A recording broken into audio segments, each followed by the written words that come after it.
Take our lead, let's help you make your mark. Our goal is your satisfaction. Let us show you the way.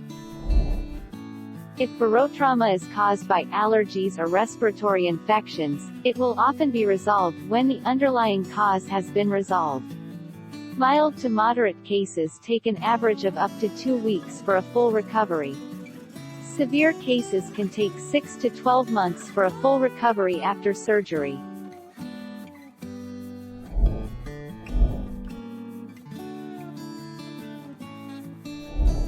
Make your mark, take our lead. Surgical treatment of airplane ear is rarely necessary. Even severe injuries, such as a ruptured eardrum or ruptured membranes of the inner ear, usually heal on their own. However, in rare cases, an office procedure or surgery might be needed.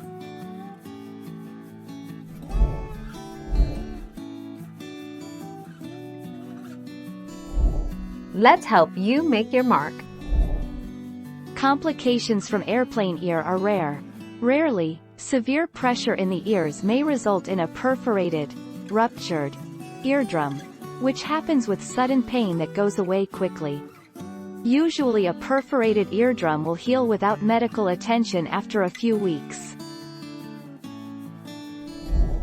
Thank you for watching. Please subscribe and hit the bell notification.